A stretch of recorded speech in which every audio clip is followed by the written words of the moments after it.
Hi, my name is Ken Masterson. I wrote the Microbiome prescription website. I'm a bunch of different things and different hats. What I want to do today is go through the latest set of changes, which I call simply Citizen Science 2.0. The reason it's 2.0 is I had something which I put up probably 18 months ago, which was the first attempt. And that attempt had, well, just a variety of frustrating problems. One was to do a regression analysis of everybody's data all together was taking hours and hours and hours on a computer and just sort of was very inefficient. And finally, a variety of changes of the database design resulted in suddenly things being much easier to work with, and with the easier to work with, better performance, same data, in fact more data, better accuracy, more choice, more depth analysis. I'm now reasonably happy with what I'm going to be presenting today. So basically, I refer to it as a real-time mega study. Citizen science comes from what you as individuals put into it. It's basically you are the people who are allowing it to happen. When you upload a microbiome sample and you add symptoms to it, symptoms that you have or had at the time the sample was taken, that is the data we are using for citizen science. It means that we are able to, instead of working with a vague diagnostic or with a particular type of microbiome test, which is only available in this academic setting, we're using what you actually are using, and it's applicable to your data because your data is coming from the tests which we are making use of. So it's representing the patterns in your data, and it's also at the symptom level often, not at the diagnosis level, which means we actually get finer gradations of associations. Okay, so it's a real-time mega study, and as everybody adds in data and adds in their symptoms, data gets updated, new discoveries are made, etc., and it's all automated.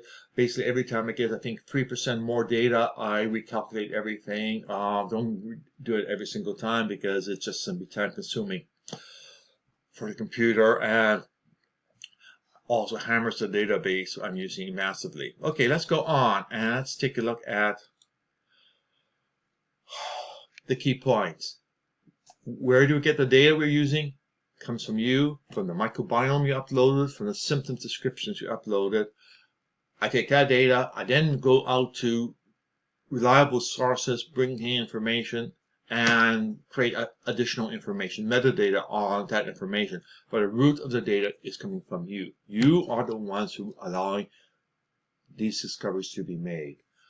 And what I'm going to do today is do a simplified view of the core component, the artificial intelligence, the machine learning which is being used, sufficient so that you can hopefully understand it, not sufficiently complicated that you wave your hand in confusion.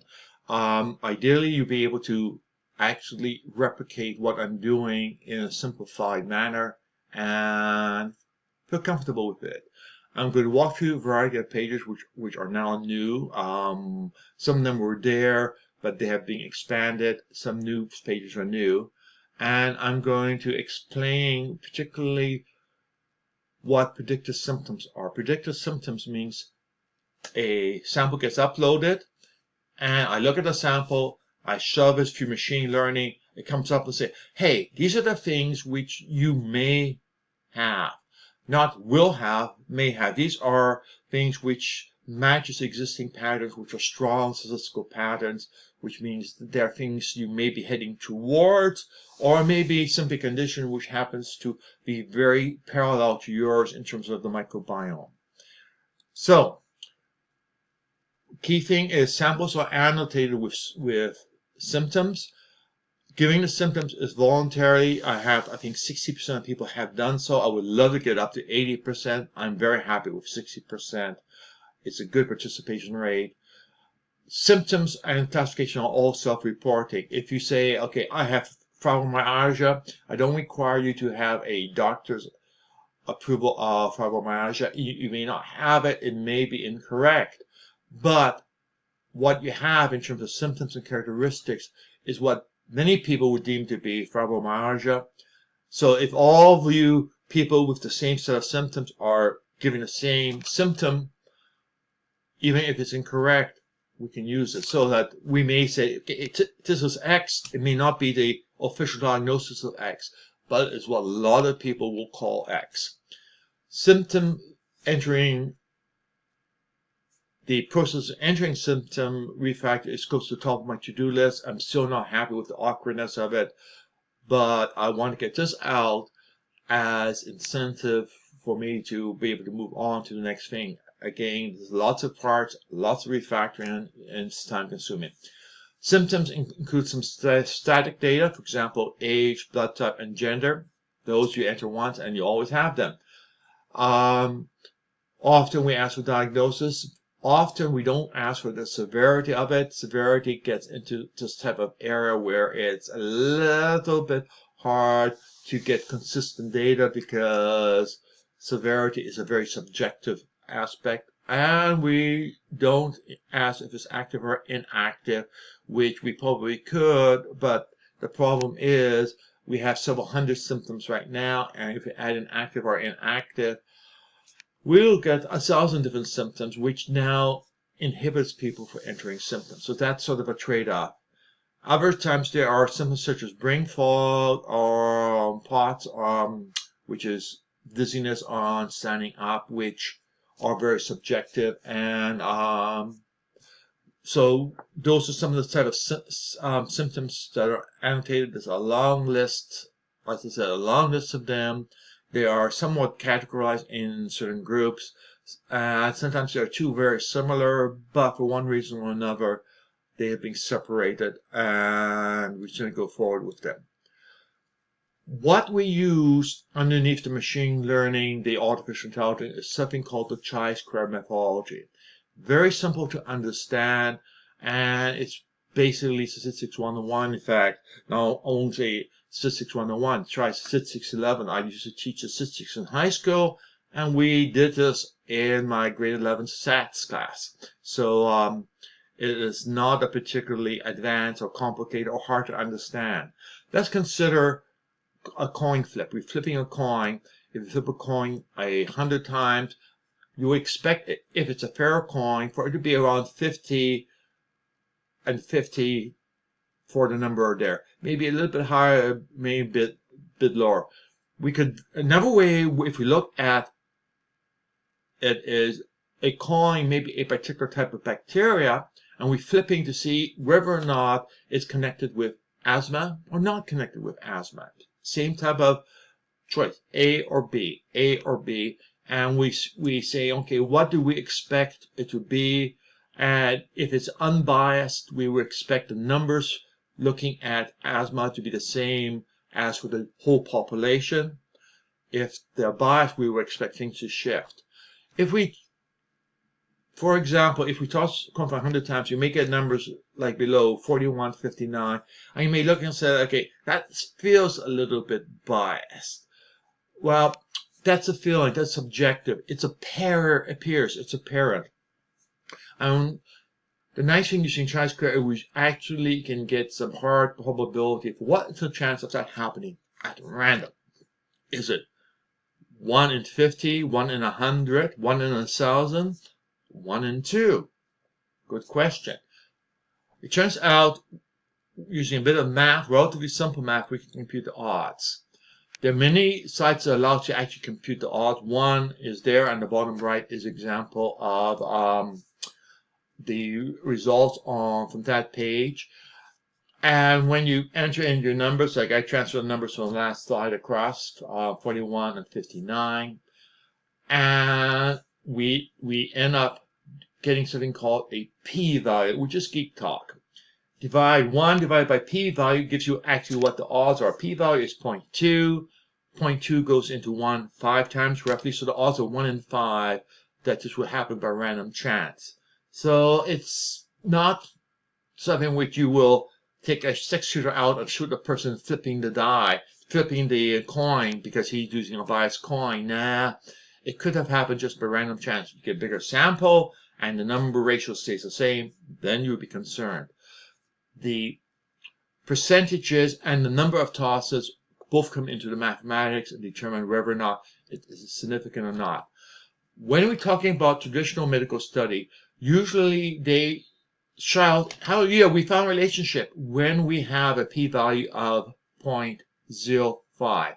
That means the odds of 1 in 20 of it happening by randomness. Personally, for my side, I tend to favor 1 in 100 odds, but I make the 1 in 20 odds available simply so that people can see things which are not as strong if they choose to, or you can go to higher levels of confidence that this is an actual relationship that is appearing. Okay, let's look at the simple version of what is happening in the software. We basically look at a bacteria, any one of literally several thousand different ones we have in there, and we see what value is the middle value, the median. That is, pick this value and look at everybody's samples. 50% would be higher than that value, 50% would be lower than that value. That's the median value. So if we take a sample of people with a particular symptom and we count how many are above or below the value, if this particular bacteria has no impact, we would expect the numbers to be approximately the same. And that gives us basically a 2x2 grid, just like for the coin toss, and we can now go and use the Chisquare formula to calculate the odds. And we could go and say, instead of doing 2, we could do 3, or we could do 4, or we could do 5. As we break it into smaller numbers, then a variety of things happen odd-wise. The basic thing is we have to be careful about overreading the numbers. Basically, the common rule is when you divide into your expected values, you should have the number of 5 or more in each one of the expected values. You get below that, you get into some funkier mathematics, and you are stretching your inference. Not badly, but more than what I feel is really comfortable for a medical decision. Now, the above handles bacteria associated with, does not handle bacteria associated with the 2 or more bacteria could be acting together, and each one of them is significant, but the 2 of them could be very significant. We aren't doing that. We don't have enough data to be able to do that in general. So we are measuring them separately one at a time, which actually gives pretty good results. We require more data. If we are trying to do 2 bacteria and we break into 4 groups, we need to have 40 people with a particular symptom and their microbiome site showing this particular bacteria to be able to do something. We are not quite there. Another 6 months or a year, we may have enough samples, perhaps more if more people upload and provide their symptoms. So in time, we will get enough symptoms. We are up to 1,600 samples, and about 60% of those have symptoms. Ideally, we'll get higher still. Okay. What we just talked about is bacteria causing a symptom, but bacteria are not self-contained. They produce many things that other bacteria also produce, other different types of chemicals. How many? I know off the top of my head, we're talking in a neighborhood of 4,000 or 5,000 different chemicals being produced. Okay, so if you have too much of one particular chemical, that could be causing the symptoms. We don't know. So what we end up doing is taking the microbiome data, going to the Kyoto Encyclopedia of Genes and getting information there on what enzymes are being produced by the bacteria which you have. Also, there's flows called Kes modulars, and we have end product. End product is the poorest quality data we have because that basically came by ad hoc trying to find information on a variety of sources. It is not as reliable. The enzymes is very reliable because that comes from actually the gene analysis of the strains or species of bacteria you have. So it becomes very reliable and very strongly predictive. And Keg modular is, again, working off the genes, so it's more reliable and it's sort of a favorable thing to look at. Remember that the cause of a symptom may not be one bacteria, but a group of bacteria which overproduces or underproduces some chemical. And it's just this balance in the chemicals being produced that produces the symptoms. So basically, it could be something like, for example, you don't have very much niacin being produced. Niacin is a vascular dilator. The result is all your veins are constricted, means that the flow of blood is slowed down. You get brain fog. Also means that generally the tissue in your body gets starved of oxygen. You may have a gray powder to your face, etc. All because not enough niacin is being produced. That is a simple example, and I'm not about to go through all 4,000 because some of them I have no idea exactly what the side effects are. All I do know is that we can reliably identify the chemicals being produced or the enzymes being produced by name. We apply the same technique as just described to bacteria for all of these chemicals. It does not suggest immediate action. There may be too much of this particular enzyme being produced. And we may find even the best person in the field, the greatest expert, will go, that's nice, but I don't know how to reduce it, or I don't know how to increase it. We identify what the issue is.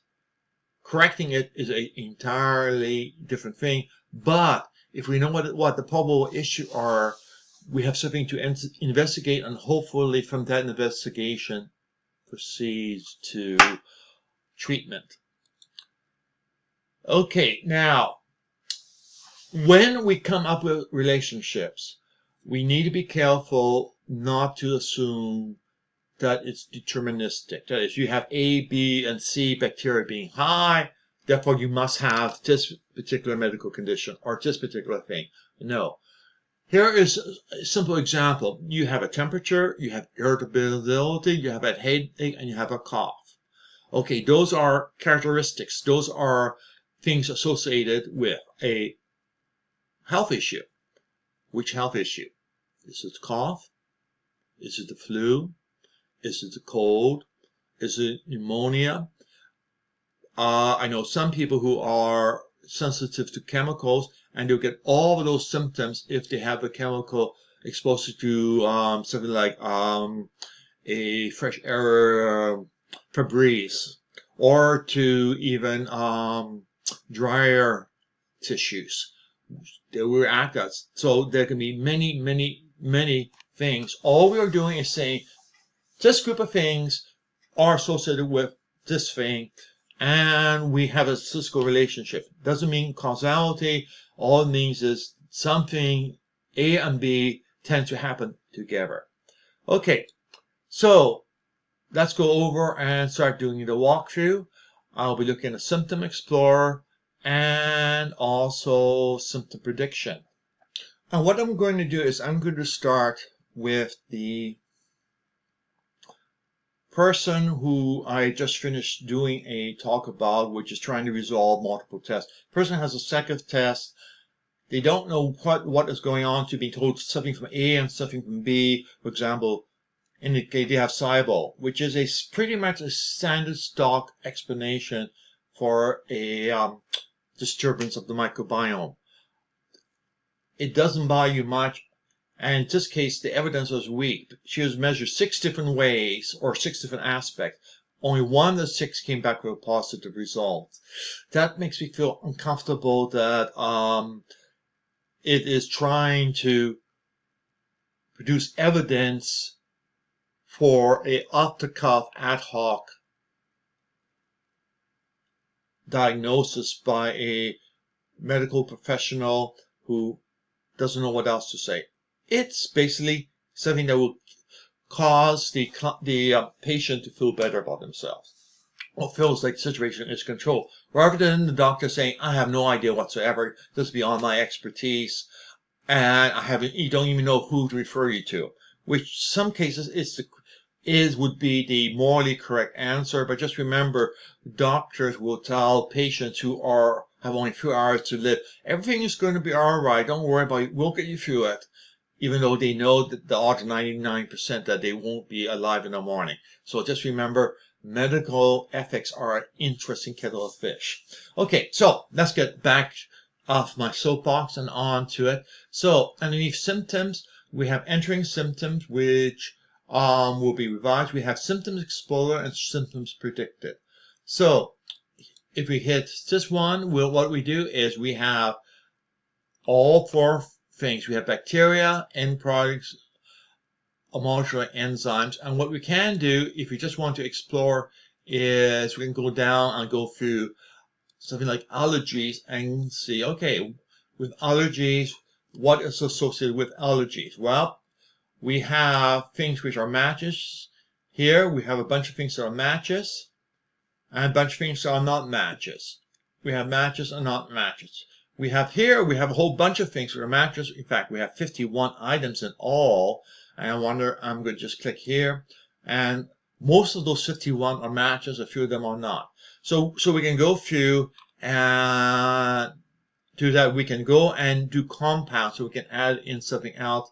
Like, for example, let's try chemical sensitivity with allergies. Interesting combination. And we can go down here. And we can go and click here. And what we do see is we end up having everything listed. And we see if there are any overlaps of particular things. For example, allergies there. And what we have to explain things is, here we have a particular bacteria, and what we have here is 3 different measurements. The first one is using just a 2x2 grid, and we find the odds are about 1 in 400,000. Pretty unlikely to happen by chance, and so this of course lies between 0 and 50 percentile. If we split it into 3, so we go from 0 to 33, the odds decrease, but we know that that particular bracket or range is even worse. And if we go to 4, we get down to 25%, the bottom 25 percentile, and the odds are 1 in 1,000. We could go on to 5, but usually what happens when we get close to 5 is we run out of data. We don't meet the criteria of having 5 samples for each one of the expected value. So you will usually find it stops at 33 or even at 25. It could go down to 20%, but I have not seen that in any of the examples I look at. Same thing here. We have more things going down, getting 3 levels going down, and we have a match each time. You can see the person's value of 5.1, which is well within that range, and goes on. So you could go in and wander in that for ages, and you can do combinations, and you can just get as complicated as you want, but you get saturated with the data. Literally, there's so much data up there. Now, let's go over and go to far better one, which is predicted. Click that, and it will now show you things which are predicted, and we use 0.95 or 95% for the probability value. So it will filter everything to that one. So for example, bacteria, there's no bacteria pattern which matches exactly any symptoms. For cake products, we find one thing, we find intolerance of ice, cold, and heat, and we have 100% match. So let's take a quick look at that to better understand things. So we go over here, and what we have under the end product is we have first of all the bacteria listed, which we had some matches but not all. But now we have here for end product, and for each end product we're looking at the production rate is 100% match. All 11 items we are exactly in the range specified, which is sort of good. Since each one is roughly a 50% chance of doing it, we can go and actually calculate the mathematics of doing this match, and it's 1 over 2 to the 11th power, which is a pretty small number. And we could go down and take a look at the enzymes, and we see we don't have that many matches, and we don't have that many matches. Now, I mentioned that because end products is the least reliable and probably the most likely to give you false results. Okay, let's just move media over here. Let's go back and let's go down to enzymes. We have 4 things being cited. We have depression. This person cited depression as being a issue. We have celiac disease, which could also just be gluten sensitivity. We have a very high percentage of matches with the characteristic. We have headaches, which I believe was also indicated in the symptom list, and abdomen pain, I believe, was also. Celiac disease is sort of the one which is a little bit unusual, so let's go over and take a look at it and see what the patterns are like. So let's take a look at bacteria. We have only a few bacteria matching celiac disease. We have only half of the end products matching. The keg molecules, we have most of those matching. We have, looks like we have, and I'll just change, we have 12 out of 13 matching, so that is a very good match. And down in keg enzymes, we have 407 items which are matches, and I'm going to click that, and 1, 2, 3, 4, 5, 6. So of the 407, we have 401 of the 407 are matches. In other words, we have 2 groups which are a very strong match for celiac disease, which again, because it's self-declaration, could be nothing more than issues with gluten. So that's a little bit of magic from it. Again, it doesn't say what you have. It says things that you should consider or could be symptoms involved. Celiac disease is an interesting thing because if the person hasn't gone gluten-free, they may wish to try a gluten-free diet. And then down below we have some more things. In this case we have a whopping big 38. So we can sort that here by percentage. You can see all of them. We have SIBO, which is a diagnosis which was suspected from some of the lab tests, but none of the. Let's see how well SIBO matches the 4 sets of indicators we have. Let's go over and open up in a new window. And bacteria, we have a very good bacterial match for SIBO. Not all of them. We have, we have 25 here, and I'll do the lazy ways of counting. We have 1, 2, 3, 4, 5, 6. We have 19 out of 25 bacteria shifts are matching. Remember, all of these are 50-50 chance of matching. So you can do some mathematics if you want, but it's reasonably good. It's not as high as one would like. One would like to have a very high ratio and only a small percentage not matching. If you get 50% matching, 50% not matching, forget it. It is randomness, or too likely to be randomness. And then end products, we have how many end products? We have 23. And we have 1, 2, 3, 4, 5, 6, 7. So we have 16 out of 23, about 75% matching there. Keg molecule, we have, okay, let's do status. We have all 76 items being exact match. So there is very strong relationship there. And for the keg enzymes, we have 184. Lots of things there. And we have 184 is a good number. Let's go and let's jack it up to showing 200. Okay, so we have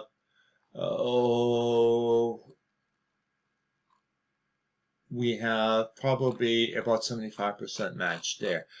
So SIBO seems to be a direction the person is into, but the match is not so strong that one would have great confidence in it, which is the exact reading I had reading her test results for breath tests. It is, you are in that ballpark, but you are not a strong, precise match for it. Okay, so now let's go back and to two things. One is that we have the ability to go and hand select bacteria here so that you can go and add them to the hand-picked bacteria. And I got a typo I need to fix. Also, I'm going to update need to push. And that's through there. Next, the click mode is much. When you get down here to the enzymes, you can, if you really want to, go and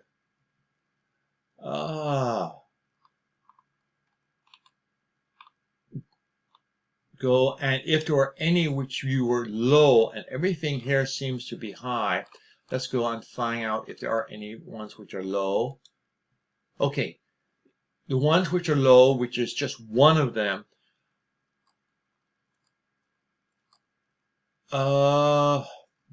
okay, it should be a button there. There may be a button saying theoretical, oh, I know why.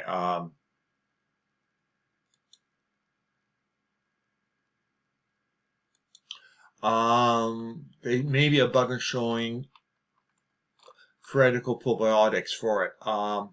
So I'll get a button there and we'll show you possible probiotics. Okay, so that gives you, okay, yeah, that's it. So again, you can go in and you can play and you can add things to your heart's content. Okay, discover what I was going to show didn't work for that particular person because for all the enzymes or matches, all of them were above 50 percentile. If there was an enzyme which is a match, which is below 50 percentile, the system will calculate theoretical probiotics, which would add those enzymes into the person's condition. So what I'm going to do is I'm going to hop down here and let's pick somebody else. Fingers crossed. Let's go into pre-predicted. And voila, this particular person has GERD, or these GERDs has been one of her ongoing diagnosis, I know. So that's there. We have ME/CFS without IBS, which also agrees. Gluten sensitivity is yes. Depression, off and on. Activity makes them feel worse. They do have eye pains and dry eye often. And physical steps 4,000 to 8,000, which is interesting because this person actually usually does somewhere around 8 to 10,000 steps a day, which is interesting to see in terms of end product that was actually predicted. Let's go down to Crohn's disease is official diagnosis. So we have 3 official diagnoses, all of which are very great overlaps. A lot of these I recognize as being applies to this particular person who I'm familiar with. Panic attacks doesn't panic attack, but it goes into high anxiety easily. Acne, nope, that's a miss. Absent-mindedness, yes. Actually, so basically the predicted symptoms are a pretty good match. The only thing that isn't a match is acne, but that's it. Okay, so let's go in and let's look at something like that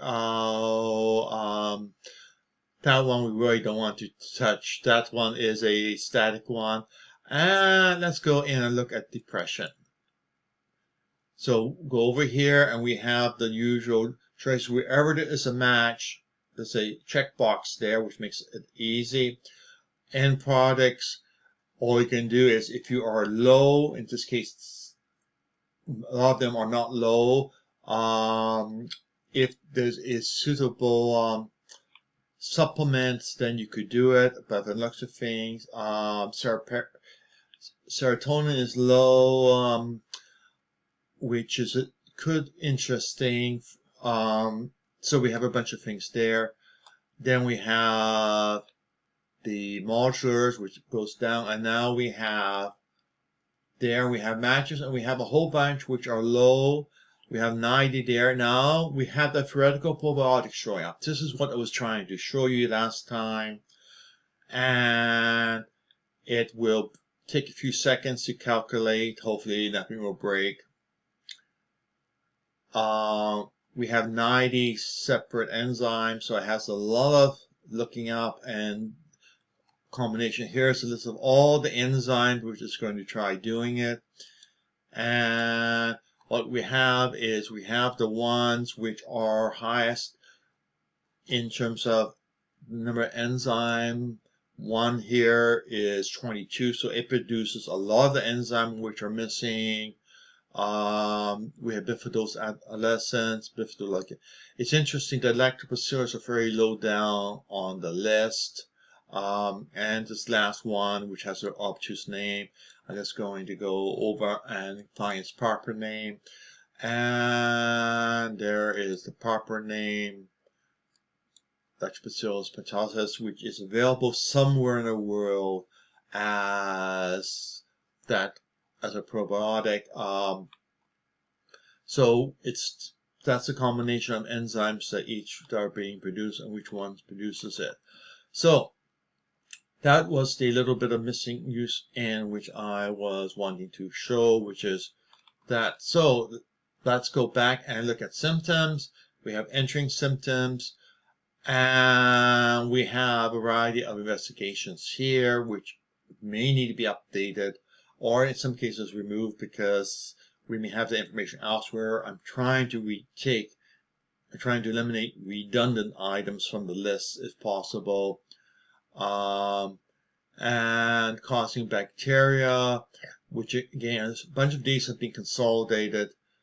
So, in fact, a fair number of them have been consolidated, so they will expect them to disappear in the next week or two as I verify that we have them in these two, which is a consolidation. Makes life easier for you and saves you from having to flip back and forth between pages. So I think that is roughly it for this section, the walkthrough.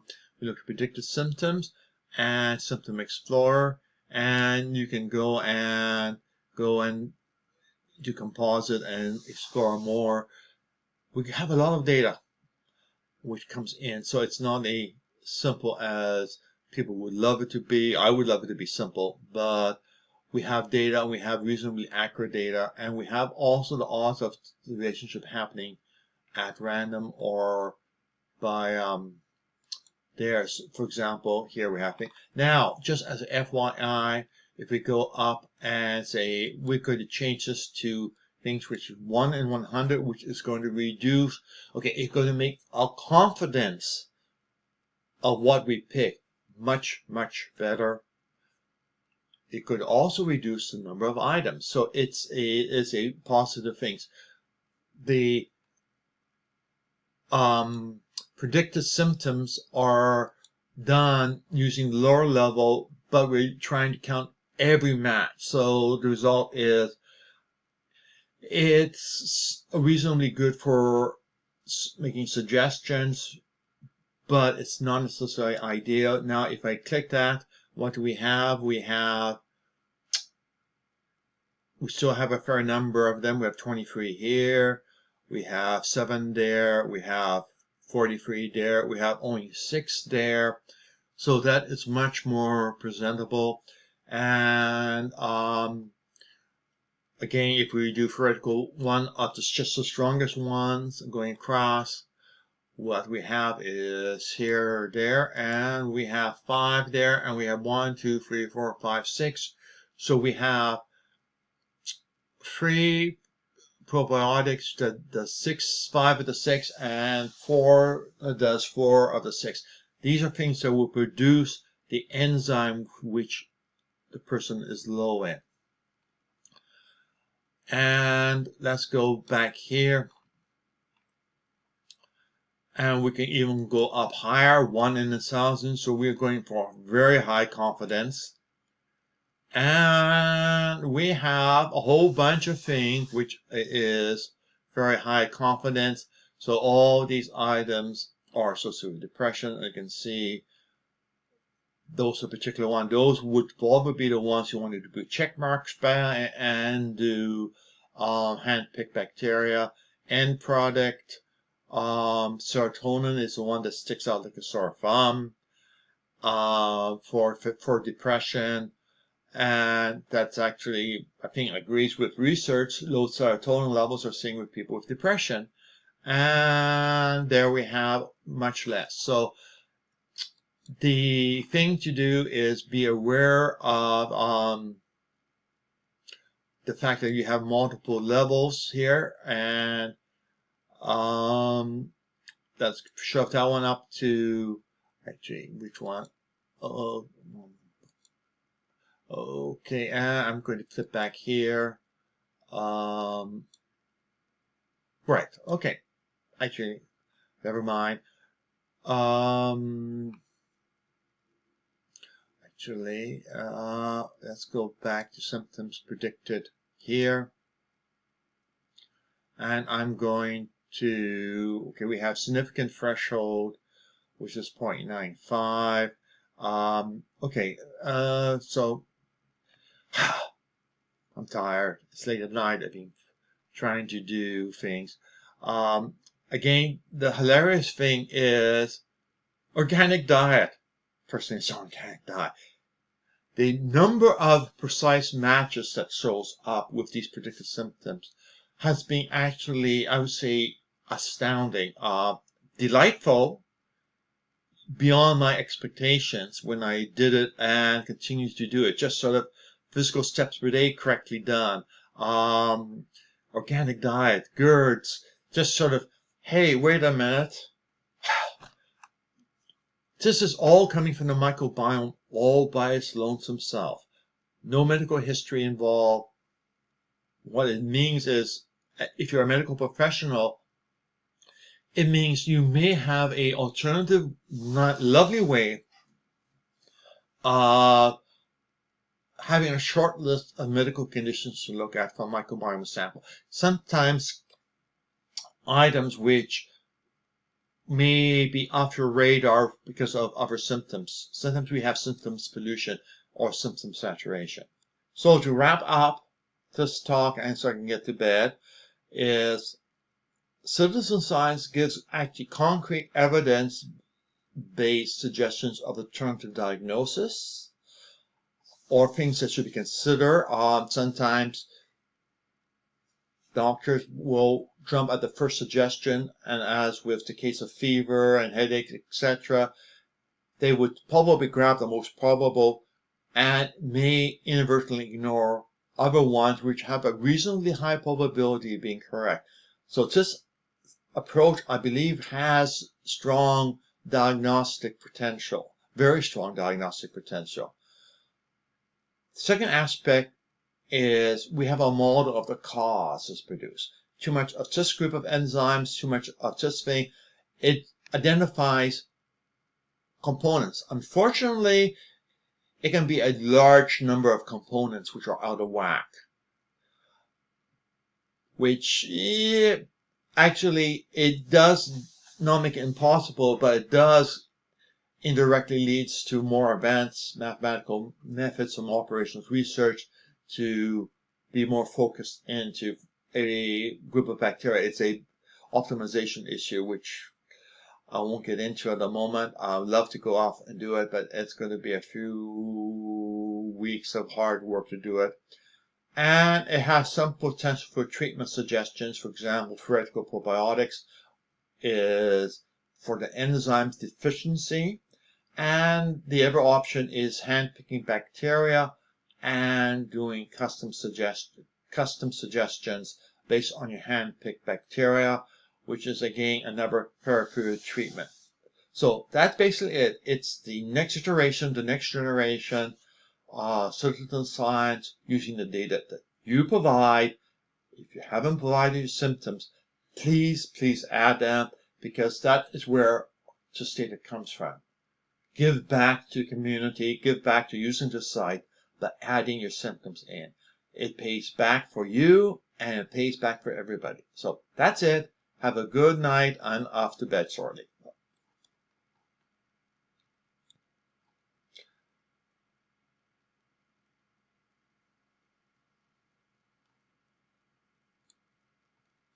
Okay, I'm not sure. I'm tired. I may have already done it, but basically in short, it's concrete evidence based. Model causes produced. Potential for treatment comes out. Either theoretical probiotics, which just show, or doing hand-picked bacteria and going through the existing suggestions monitor. Okay, I'm tired. I think I need to go to bed. So that's it.